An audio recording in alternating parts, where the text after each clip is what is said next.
Right, so I'm just going to finish off here as a man, as always. I'm always a man. You'll notice that my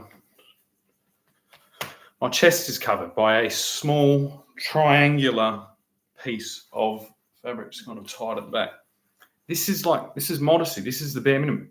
This country's fucking hot. It's really hot. It's always been hot. And it plays tricks on my English brain because it's hot, but I'm English. So I don't really want... Like, it's different when you're English and you come here on holidays and you get your shorts on you. If you're always in it, it's a very different thing than if you're just visiting or if you're new. And by new, I mean 70 fucking years. If you've come here in the last 70 years and you're still in the introductory phase of becoming an Australian, welcome, as always. You know what I mean? Maybe write this down and tell your grandchildren because they're going to go a bit fucking troppo. That's literally what it's called. It's called troppo. You go troppo when you're English and you have English blood and you've got thousands of years of sitting in fucking castles and plotting fucking, conquests and crusades, and then you end up in paradise where it's really fucking hot and everyone has the urge to take off all their clothes. But if we take off all their clothes and we just have sex all the fucking time, and I'm for that. But that's not the consensus yet. So it's fucking bullshit. It's conflict. It makes us all crazy. My dad, when I went on the one time I went on a ferry with him to Tasmania, he said, "Oh, women get horny on boats." It's just the funniest line. Just the way that he explained it. Like, I was like, "Thanks, Dad. Good to know. Women get horny on boats." And women get horny in the heat. And women get horny when they're surrounded by women having sex on the internet, taking all their fucking clothes off. And when women are horny, men get horny. So everyone's just too fucking horny to keep this old parade just going along as normal. But that's our job. And we're trying to do it. We're trying to figure out how to fucking do it. We can't just take all the fucking guide ropes off and all the guide... Otherwise, we'll be like that cruise ship where the kid just jumped off it, which I'm sure everyone's thought about on a cruise ship. I watched Titanic last night and what's her name thought about it? Kate Winslet. And lucky Leo took his boots off and saved her before she jumped off the back of the Titanic. Because she wanted to kill herself because she was being thrust into some type of marriage with some wealthy bloke that was trying to show off by giving her a heart of the sea. I would have taken the fucking jewel, honey. You know what I mean? Leo was cute back then, but he wasn't that fucking cute. So what was she really doing? She was doing the oldest thing in history. She was having her cake and eating it too. And when her cake, was all covered in seawater and sitting there looking helpless, well, she just kicked the cake off the door and fucking said goodbye. And then she lived 80 years of a beautiful fucking life, only to end her life by getting a free trip out to a fucking, scientific treasure hunting expedition, made everyone listen to her bullshit fucking story, and then threw the fucking necklace in the fucking river. Oh, not the river, the ocean, the biggest river of all. Just sitting there like a fucking grinning fucking peacock, just like, I'm Rose, don't you know? And so it seems like my dad was right. Women do get horny on boats.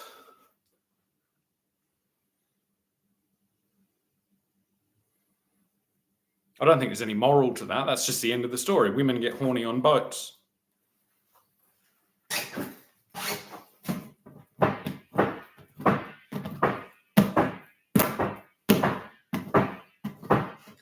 So I guess that's the next step on our journey back in time. And I go, hang on, what was this Titanic supposed to be about?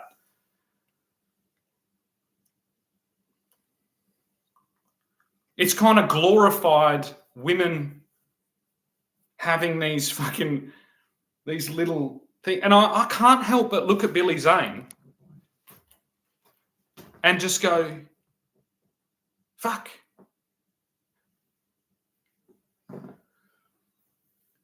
If that little bitch is going to run off with that pauper, I'll fucking I'll fill the place, and I'll sit there and do as I'm fucking told.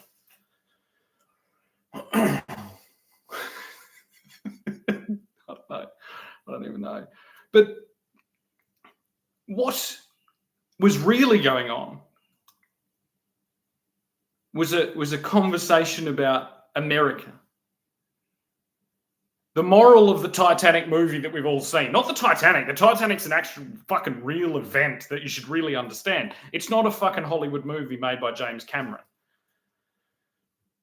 Potentially aligned with Ewan Cameron in his fucking MK Ultra fucking brainwashing CIA fucking bullshit, in which the moral of the movie Titanic that James Cameron made is, if you're a rich wife of a fucking, rich thing, you should fuck off and fuck the American homeless person. That's the true love story. What? It isn't the true love story. It's not going to be the true love story in 2 weeks when she fucking comes to her senses and all the hormones and fucking, oxytocin and shit in her body from just getting off on that boat. 1, she's on a boat, and as my father has already established, boats make women horny. And 2, she's interacting with kind of a hapless rebel without a cause young man. I have been that man. I have been that man many a time. It doesn't end well for the man either. He's dead. He dies. But we don't speak about that. We only speak about Rose fucking whatever. And we had our own Rose here in Australia who had a very similar Rose Porteous. Hancock. Was it Hancock? Was it Rose Hancock Porteous? And how did that fucking end? It doesn't end well. It doesn't end good at all. But it especially doesn't end good for the young whippersnapper on the fucking door. Or not on the door. Out the door. In the ocean. Dead. Dead as a doornail. The high point of his life is that 80 years supposedly in a fucking fictitious James Cameron timeline. The submarine fucking cult. This is that submarine being exposed again. Remember I showed the big submarine, big dick submarine? Well, James Cameron's a big dick submarine, and he's got a little submarine, and he fucking encouraged these other fucking dickheads to hook a PlayStation controller up to a submarine, and they got crushed like that. All to go and see a big shit, which is called Titanic. And who brings up the Freudian concept in the film Titanic? Well, Rose does. She sits there and she says, have you read a thing about Freud and his discussing about the masculine obsession with size? And then rather humorously, the actor replies and he says, who is this Freud? Is he a passenger? We're all just circling around the same little fucking chip, aren't we? Like seagulls. As we wave goodbye to the Titanic. Bye! This Freudian fucking James Cameron, Ewan Cameron, MK Ultra, Rose fucking, and Jack's Titanic fucking love story load of fucking cotswallop. The only thing I remember out of all of this is what my father said to me on the Spirit of Tasmania as we sailed down to Devonport, foreshadowing my discovery years later that Devonport is actually in Plymouth, and right there is a place called Mount Wise that holds some type of nuclear intelligence bunker that was the military headquarters for the Royal Navy, and that perhaps the war didn't fucking end. Perhaps the strategy of the British Empire was to let the fucking Camerons and the fucking MK Ultras and the whoever else, the Kennedys, I don't know whether the Kennedys are involved, who the fuck knows, all of them just pretend and think that their Operation fucking Paperclip rocket NASA fucking bullshit Freudian marketing PR fucking strategy was working, and that they were at the precipice, at the fucking threshold of their hellish dystopian future, that they'd all been sitting there having their little weird gatherings and burning things and hooded men chanting and luring young boys into their cabin, all these fucking things. And then that ingenious British spirit that runs through my brain activated me into the role that I was made and trained and prepared to do. And I got to work. And now it's time all of you get to work. It's not work will set you free, Abed Munfried, however you say it.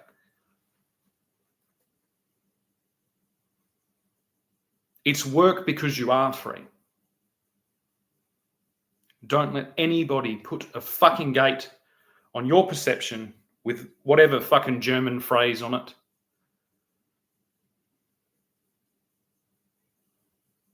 And the work that needs to be done now is the deconstruction of this Nazi fucking death camp that spreads out across the entire world. The most horrific, the most horrendous examples of this will be hideously interrupted as military men barge in their doors and stick a bayonet right through their fucking brain. Luckily, this is a select few. Next down on the hierarchy, you should start preparing your explanation for exactly what it is you've all been fucking doing for the last 80 years. That means your family, your father, your mother, all the way back. And where the fuck do you think you are to be pulling this type of shit? Who the fuck do you think you are to be pulling this type of shit? And we want to see proof. We want to see proof, or we want to see a declaration of surrender by anyone who is trying to seek authority in this fog of war situation. The things that we need as humans and the things we should be developing right now and we should be, increasing are communication, adequate communication, appropriate telling of history, appropriate development of our necessary infrastructure. And this means food, shelter, water, security, education. Yeah, we're not at the doorstep of some digital fucking, splash palace. We're not at the dawn of some sexual fucking revolution, which free love, all this it doesn't work. Because the proponents of it's like they want your children for that. They don't want you. They want the children, and they want them before they're fucking born, and they want to hold them in their hands and, modify them and prune them and fucking prepare them to put on their fucking Nazi fucking mantelpiece. And that's not going to fucking fly. So if you've opened up, like I opened up and found, a watch and found this history and found this connection to an old conflict, all held within a fucking mountain nuclear bunker in Plymouth in the UK, if you've opened up and found a swastika and, some Nazi propaganda, perhaps Mein Kampf or some type of eugenics fucking thing or psychiatric intervention or MK Ultra thing, and you've been participating in this, it's time to come clean because we already know who you are. It's time to fucking end that war.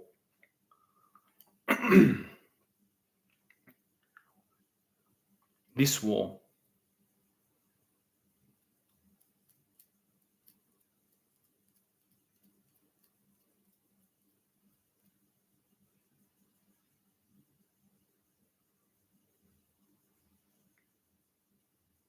Now, in order to speak about a war, we need to name it.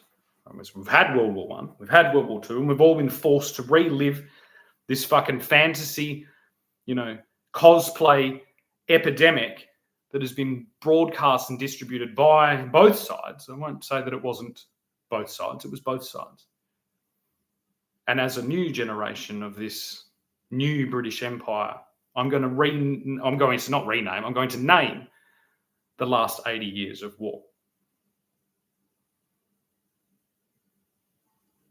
And I'm going to name it the war the world forgot.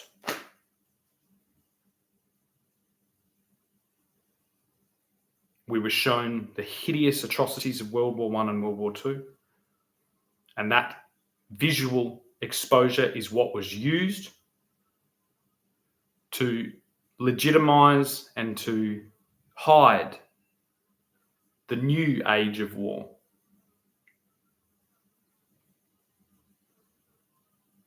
That we were all swimming in.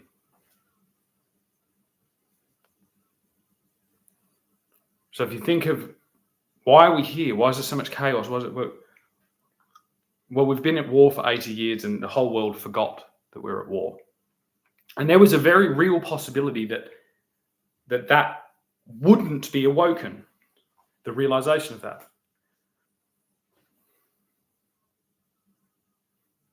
And that is the most terrifying thing I can fucking think of. So this has been the war the world forgot. And this is the first inklings of remembering, what action, what activity, what concepts, what, flag point markers are there to know you're in war.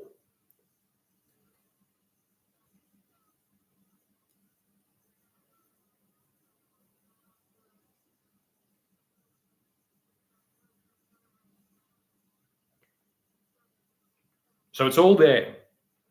The one amazing thing about these social networks, and this is the real genius. This is why Mark Zuckerberg is going to be a very wealthy man. His children and grandchildren and great-grandchildren are going to be extremely wealthy because he has, although, not perfectly, but he has built a library. And he's built a library of the pinnacle of the last years of the war the world forgot. And now it is the job of the next generations, as they have their little brief, thing of a couple of years without social media, they will, like Tomb Raider, delve into this digital record and explore all the things that were going on, and they will tell the story of the war the world forgot. And we, as the elders, as responsible adults of the entire nation or the world or the empire or whatever it is, we will rediscover how to create stability and order, to prepare them and to allow them to do their job, which is what the very few participants that knew there was a war going on have been doing. Now the world will finally remember. Thank you.